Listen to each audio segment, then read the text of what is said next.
Hey folks, today I wanted to share with you my mindfulness application. This is a technique that I use with every single one of my clients. I usually start talking about it on day one. Very first session, I introduce this idea to people so that they can begin to take it home and start practicing it. I've done a video on this previously, but my technique is constantly evolving and changing. And so I wanted to share an updated version of what I'm doing with people now.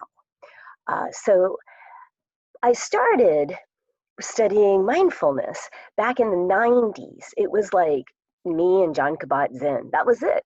And my major professor was really encouraging me to go into research on mindfulness because he thought it was going to be big one day. And he was right. But I wanted to be a practitioner. And so I didn't want to talk about mindfulness. I wanted to use it with people and see results. And I have done just that. Mindfulness is a very powerful technique. I don't think it's a standalone technique. It's like a slow drop on the top of a mountain, and you get a steady erosion of the difficulties and challenges and distresses of life. And it's something that can be very powerful when used in conjunction with somatic therapies, ego state therapies, and EMDR therapies that I use in my practice. But you can do this today. So just to kind of start, this is not going to be a video where I talk to you about how you should establish a 20-minute meditation practice. Most of my clients can't tolerate sitting for 20 minutes. They can't tolerate sitting for 5 minutes. So I have done something called titration. I love alchemical terms. Titration is breaking something down into smaller and smaller pieces so that it's more easily tolerated for people who have difficulty tolerating sitting and being present with who they are and what's real for them in that moment. Because what's real for you in the moment might be extremely distressing. It is the last thing that you want to sit and be present with. So I've created something that I refer to as the mindfulness application. It's not very fancy and it doesn't have a clever acronym that goes along with it, but I'm going to share it with you. Let me go to screen share and show you what it is. So I'm going to walk through this piece by piece with you so that you can begin to do this on your own, especially if you're a person who does have trouble with meditation. It's an application, which means that it takes just maybe 1 or 2 seconds rather than 20 minutes. You know, we could work up to that maybe over time. But the first thing that you do is stop. It's the very first thing that you do, that you stop, that you make a choice in your life that you're going to start to do something different. You make a choice in your life that you're going to step back and out of the cycle of processes that life throws at you, the dynamic, the vortex of your world, that you stop, you pause, you take a step back, you just do that. And then, oh, my bad. I do this with clients too, though, so. And so this handy-dandy, ultra-scientific EMDR device is called the Subjective Unit of Distress Scale. It goes from 0 to 10. And perhaps some of you have seen something like this before. I use it daily in my practice. And what I recommend that people do when they start doing this application is that when you look at your distresses, you definitely don't want to do them with distresses like this, ever. But really what you want to do is you want to start with a distress like this. And that's what I call a neutral trigger. So you want to start by practicing your mindfulness application with a neutral trigger, a 0. And I usually recommend the alarm on your phone, right? That you set it to go off 3 times a day so that you don't forget. And 3 times a day, you come in and you stop and just check in with yourself. And so this is creating a relationship. I know that a lot of people are very eager to begin to use something that's going to work with their distresses that come up, but I don't want you to do that right now. I want you to create a neural network in your brain, an experience of being in your body that isn't connected to a trauma. It's completely separate. And so that neutral trigger, the alarm on your phone, is where I recommend that people start and stay for a good month or two before they start adding that into triggers.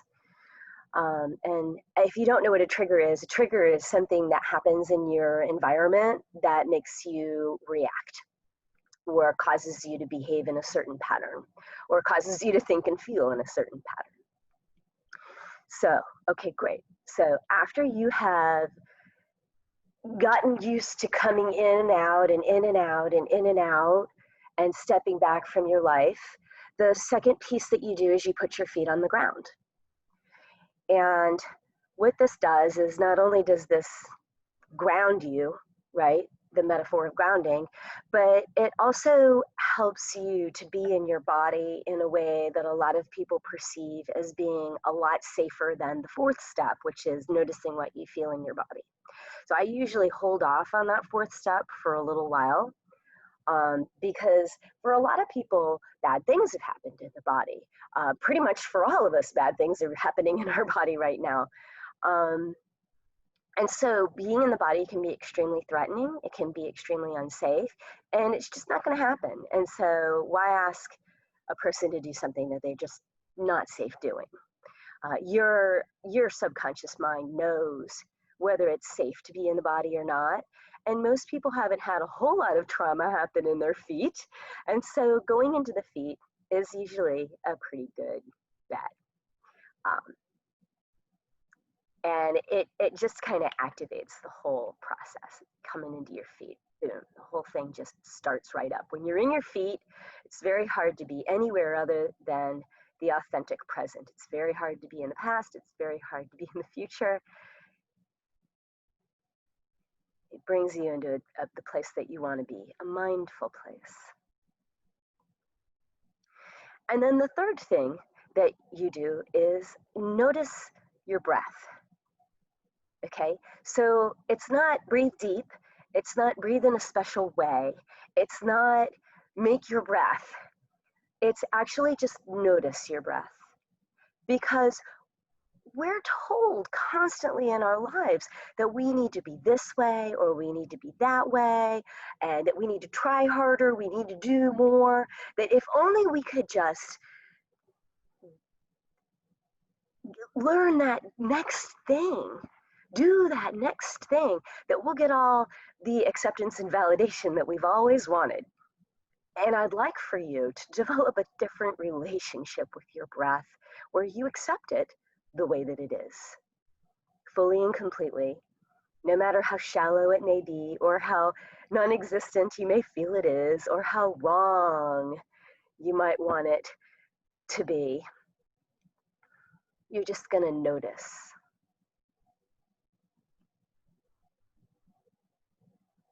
What it does on its own, checking in.